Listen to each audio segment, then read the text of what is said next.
One of the hallmarks of success for those trying to reach their ideal body weight is staying nutritionally vigilant during their waking hours.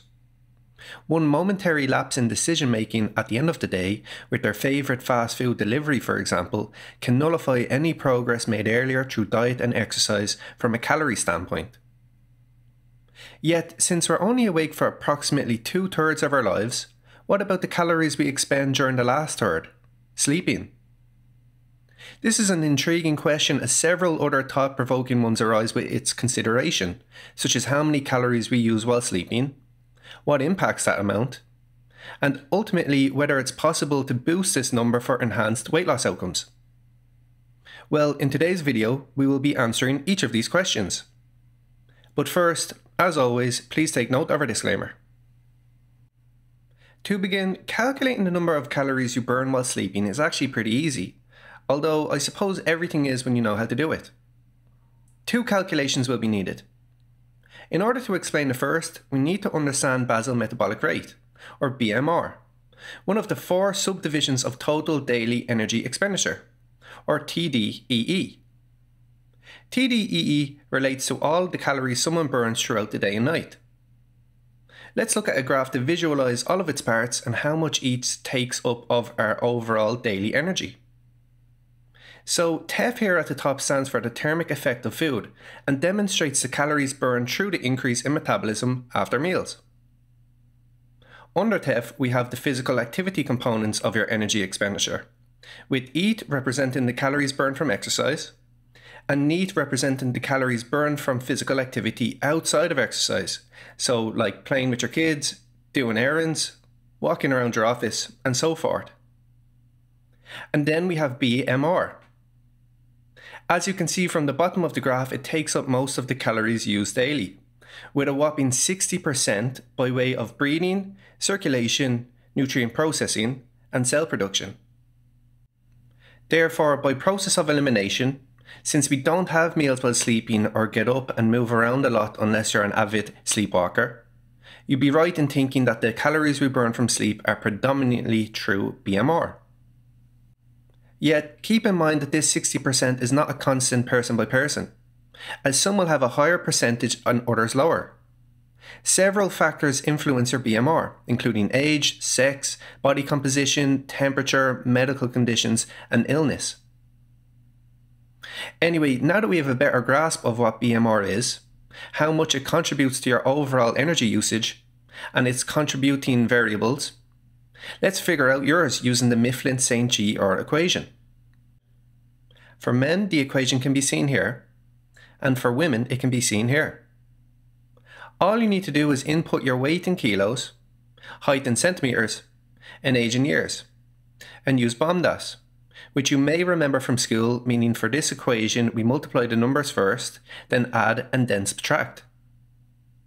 Therefore, we will now have your BMR, and subsequently the answer to the first calculation required to determine how many calories you burn while sleeping.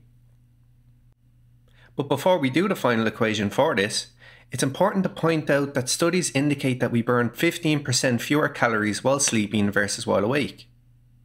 This is actually pretty interesting considering the duration of physical inactivity that comes with sleep, as you'd think the difference would be significantly higher.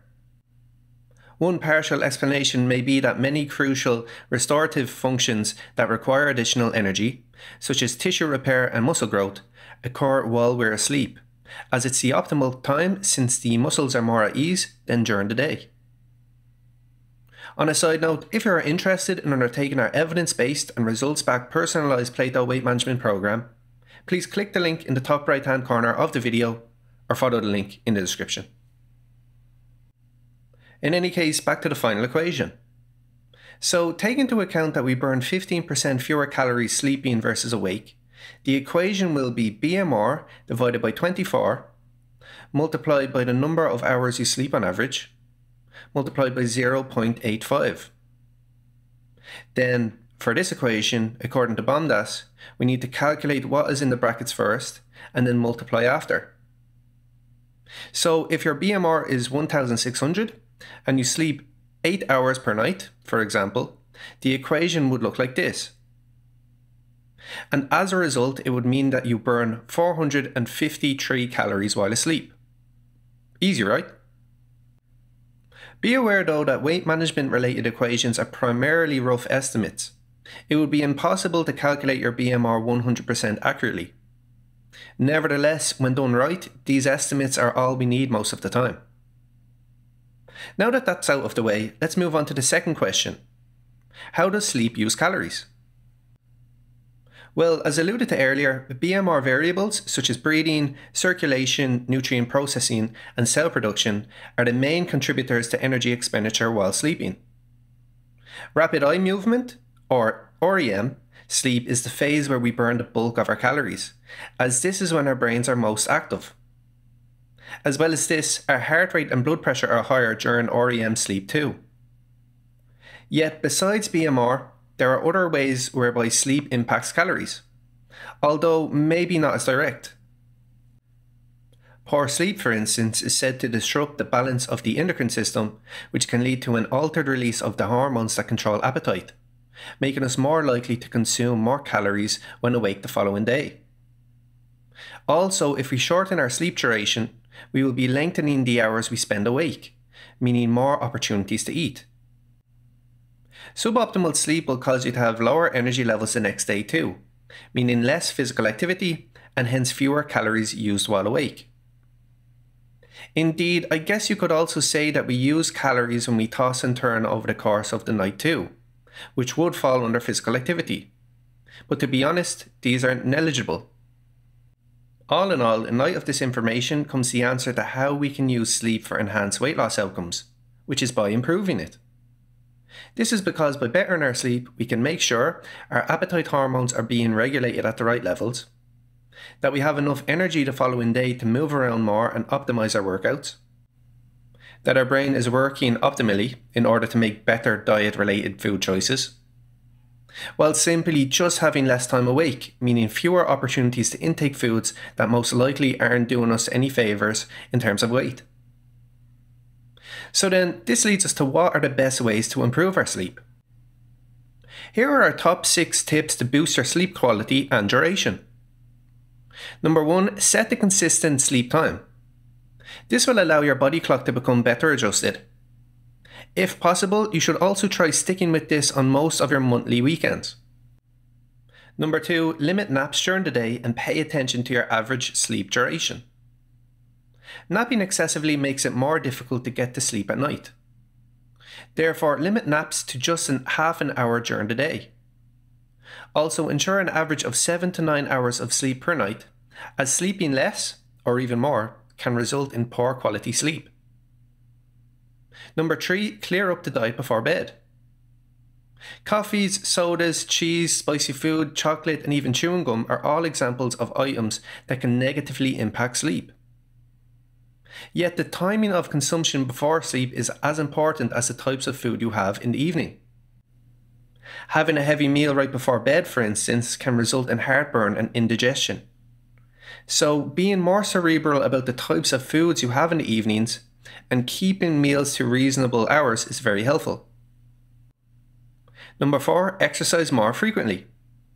The American College of Sports Medicine recommends getting at least 150 minutes of moderate intensity exercise per week. By doing so, you'll have less energy in the evening and at night, facilitating sleep. Number 5, reduce screen time. By using a sleep mask or blackout curtains and turning off electronic devices at least an hour before bed, you can improve melatonin production and better facilitate sleep. Ideally, your room should be dark enough at night that you can't see your hand in front of your face. And finally, our last tip is to replace things that make you feel stressed with those that make you feel more relaxed before bed. Remember, the stress caused by doing things like checking work emails or watching the news can release cortisol into your bloodstream, stimulating wakefulness. So by substituting stressful activities right before bed with relaxing ones, like meditating, listening to music you find peaceful, reading, and doodling, you can help with sleep. In sum, good sleep is essential for optimal weight management. Having it regularly will improve appetite hormone control, optimize movement, and assist in keeping the brain working at its sharpest when it comes to making nutritional decisions. Also, since less time awake means fewer instances where you may have otherwise snacked, it also helps from that perspective too. Accordingly, by working on the helpful strategies to facilitate a proper night's sleep outlined, you can greatly support strategies you take to improve your weight status in your waking hours. Have you any other helpful tips for a proper night's rest? We'd love to hear from you in the comments section down below. Additionally, if you're new here, make sure to like and subscribe to our channel. So that has been our video. Thanks for listening, and I'll see you next time.